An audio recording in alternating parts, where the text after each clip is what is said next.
sin decir si es que realmente es algo verdadero o yo puedo llegar a equivocarme sin equivocar.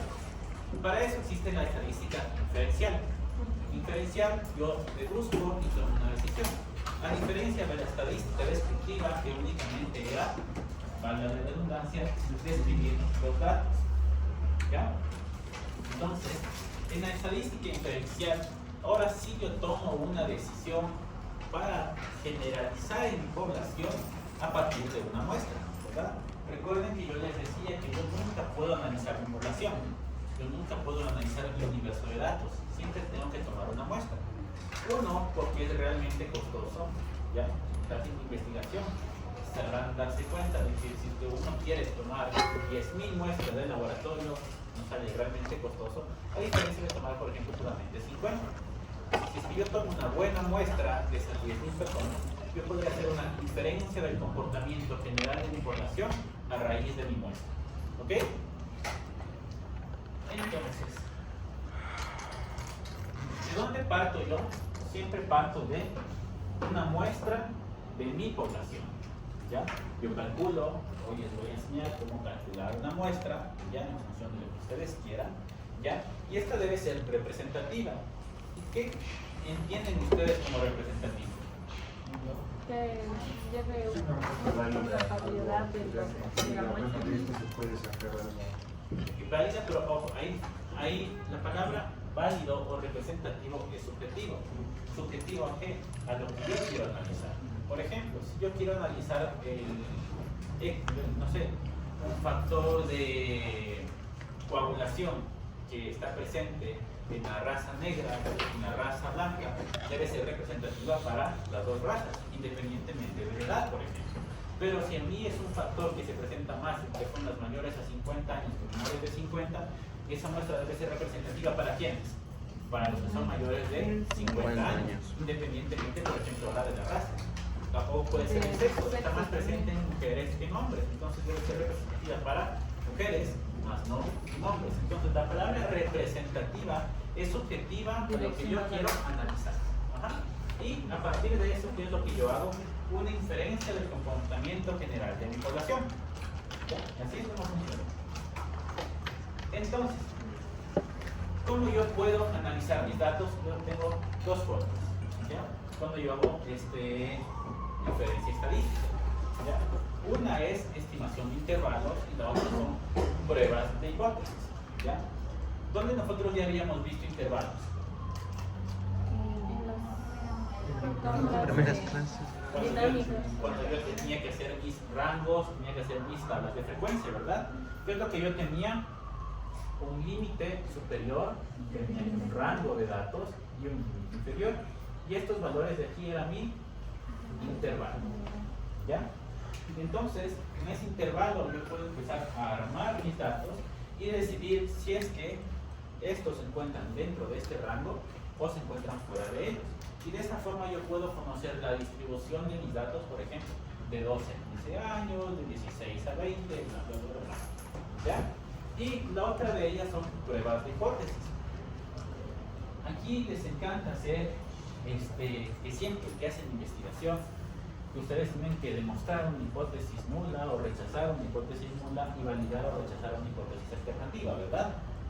Eso es lo que les piden casi siempre en las investigaciones. Dos hipótesis, una hipótesis nula y una hipótesis alternativa. ¿Ya?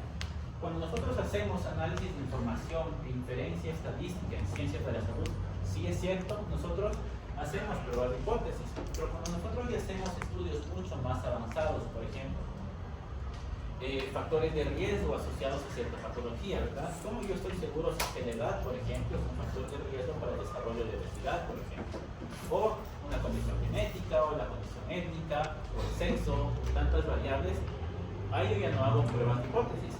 Hay otros procesos, pero el primer paso para nosotros identificar si realmente existe una diferencia entre el grupo A y el grupo B, o entre la característica A y la característica B, son pruebas de hipótesis. ¿Ya? Y esto vamos a empezar a ver más adelante. Entonces, primer concepto. ¿Qué entienden como nivel de confianza? Datos seguros. Exacto. Confianza es igual a ¿qué? A seguridad. ¿Ya? Muy bien. Entonces, con el nivel de confianza o nivel de seguridad, es el porcentaje con el cual yo voy a estar seguro de que mi investigación va a tener éxito. Y nosotros generalmente trabajamos en 3 niveles de confianza, dependiendo de la calidad y cantidad de datos que nosotros tenemos. Al 99%, al 95% y al 90%. ¿Ya?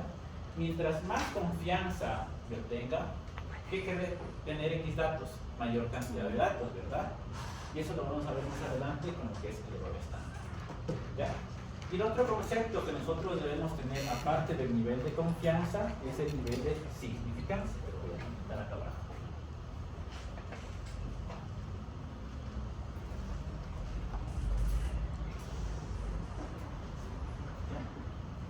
Confianza y significancia están interrelacionados. ¿Ya? ¿Se acuerdan cuál era el valor que yo tenía debajo de mi curva? 1. 1, o en otras palabras, 100%. ¿Ya? Confianza más significancia me va a dar 1.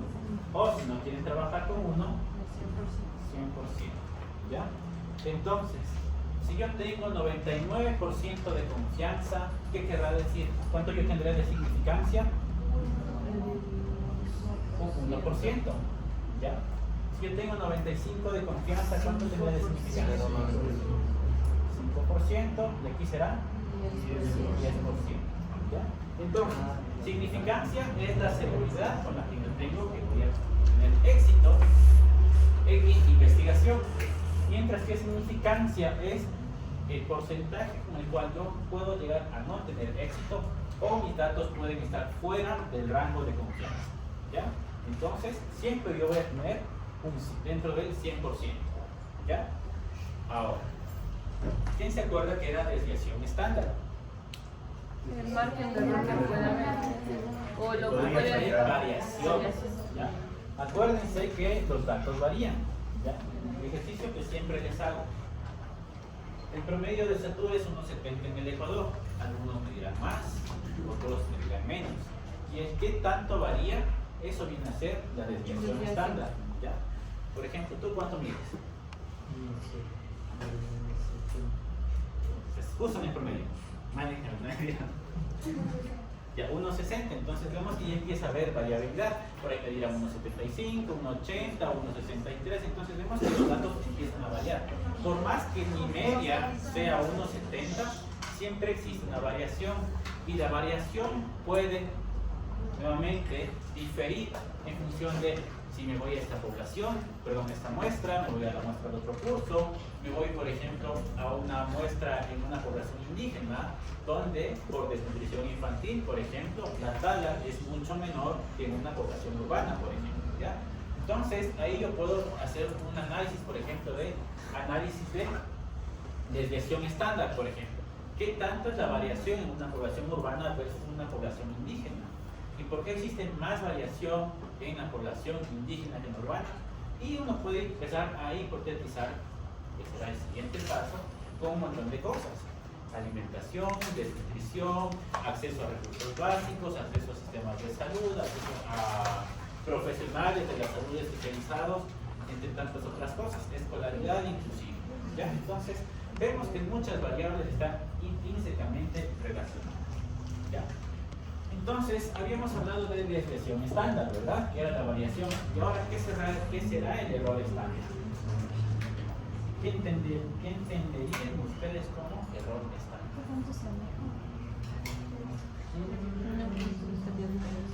No, no es que tanto se aleja.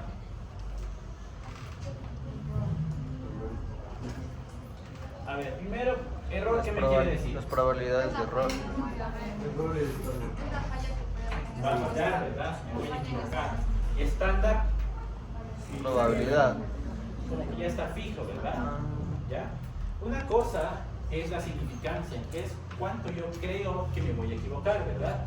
O la probabilidad de fracaso de mi investigación.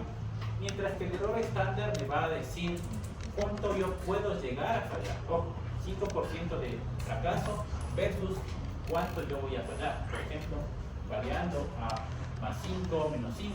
Y aquí nosotros vamos a ver que a medida que aumenta mi muestra, disminuye mi error estándar.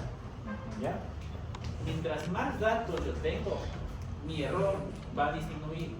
¿Por qué creen ustedes? Porque hay más contenido a analizar y se puede. Tengo más información. ¿Ya? Exacto. Porque si yo digo, por ejemplo, que tú mides 1,60 y tú mides 1,70, yo digo que la media es 1,65, ¿verdad? Pero ¿qué pasa si es que ya les decía y el error va a ser mucho más alto? Porque me puede llegar alguien que mida, no sé, ¿quién mide menos de 1,65? Hacen la mano. Son bastantes, ¿ya? Entonces, la probabilidad de que yo me equivoque es mucho más alta porque tengo menos datos. Pero si yo les sumo a todos, divido para los que hayan venido el día de hoy, obviamente mi media ya no va a ser 1,65, capaz que viene a ser 1,62 o 1,60. Y mi error estándar de este argumento de 5 baja a 1. Depende del tamaño muestral. Eso lo vamos a ver también más adelante.